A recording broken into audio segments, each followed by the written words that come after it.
Open letter to the President of the French Republic, Mr. Emmanuel Macron.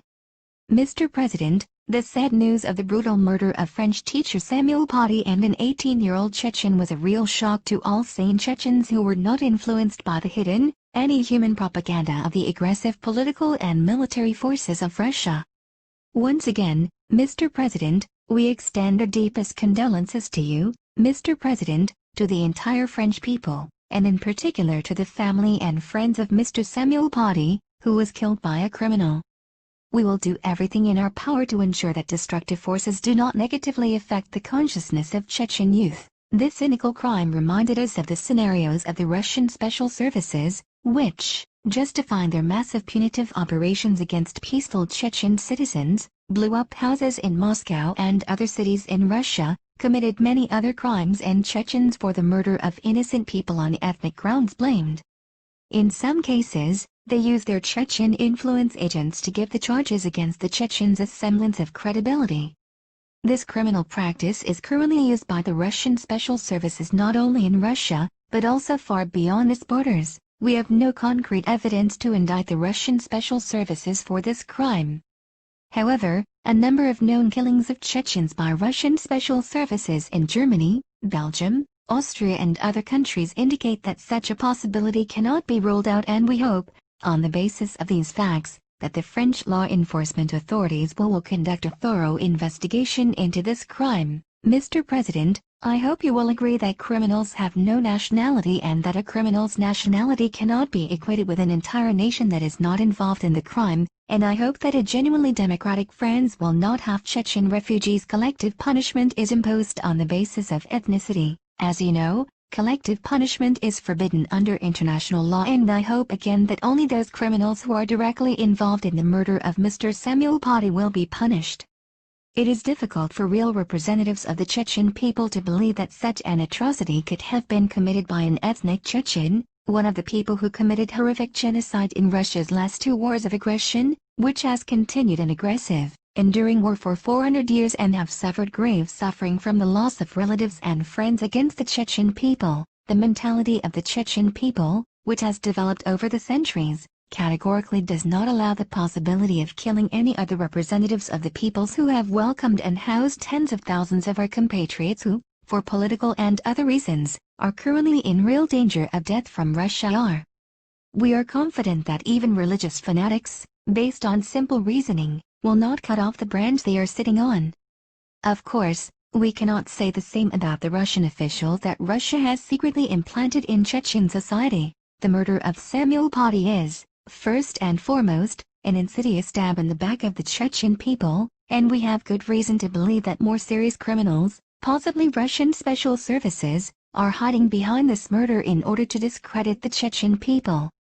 You could put the murder weapon in the hands of an 18-year-old boy whose consciousness is not yet ripe to understand the gravity of such an act, which of course is not an excuse for the crime. Mr. President, despite the fact that Russia has created the appearance of stabilization in Chechnya, the Chechen Republic of Ishkuria is under Russian occupation, with all the negative consequences that this entails.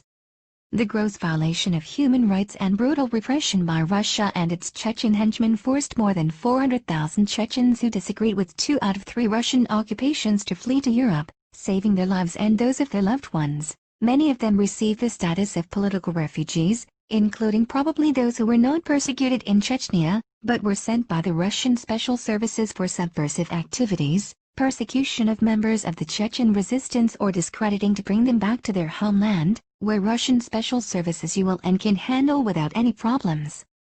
Chechen refugees have no protection mechanism, and there is no platform from which they can turn to international organizations and power structures in the European countries for help and protection of their legal rights. This enables the current vertical of Russian power to make up charges in revenge and ask the members of the Chechen resistance to return to Russia. Unfortunately, not all staff in European structures dealing with refugee issues are well acquainted with the real situation of Chechen refugees, and in some cases, under the influence of interested Russian propaganda, they make mistakes and offer asylum to the wrong people. There are many cases of Chechen refugees being deported to Russia who are in mortal danger there, which is borne out by sad facts. Some of the young Chechen refugees who have not received training or adequate upbringing due to a protracted war lead the wrong way of life, become addicted to drugs, or face a form of religious radicalism that was unusual for our people, which was extremely rare in the pre-war period. Some of them do not know their mother tongue, history, culture and traditions, and this enables our enemies to easily steer them in the direction they need, and we often do not have the ability to control and prevent such cases as there is no centralized organization there. In one of his speeches, Russian President Putin stated that Europeans will soon regret having granted political asylum to Chechens, and when the killings of Chechen refugees began we were convinced that this was not just his assumption. We are deeply concerned that Putin's special services can also freely pursue Chechen refugees in Europe and, through their agents, even kill those who tell the truth about the crimes of the Russian special services. Not only do we have our own officially recognized representatives in the high international institutions, but we even have a recognized public center. We are human too, and we are a small part of Europe, and we want Europeans not to ignore our rights and us, in order to please the interests of Russia, which puts the war-ridden, worst of us at the forefront of our people. The ready are to betray the interests of the people. The creation of a community center in Strasbourg can unite our people under the flag of freedom, the rule of law and justice. By exposing Russia's false propaganda, we want to show the world the real face of the small Chechen people who defeated the bloodthirsty Russian attackers who wreak havoc and lawlessness in 1996. In order to achieve these goals in real life, we need your understanding, the help of Europe and the French government, without whom we will find it difficult to implement Article 1 of the Constitution of the Chechen Republic of Ishkeria, under the continued strong pressure of the Russian special services and their puppets. On this basis, I appeal to you, Mr. President, to help us at a historically difficult moment.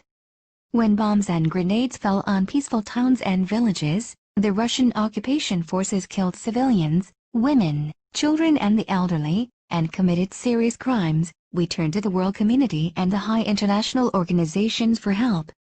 In response, however, only concerns were expressed that the situation was so critical that hundreds of thousands of dead and wounded were not saved. Now we are not asking so much, but your help and support can save people who miraculously survived but have been physically and psychologically wounded from humiliation and new suffering.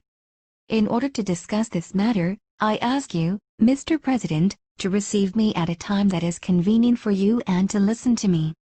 Sincerely, President of the International Association Peace and Human Rights Said-Amin Ibragimov.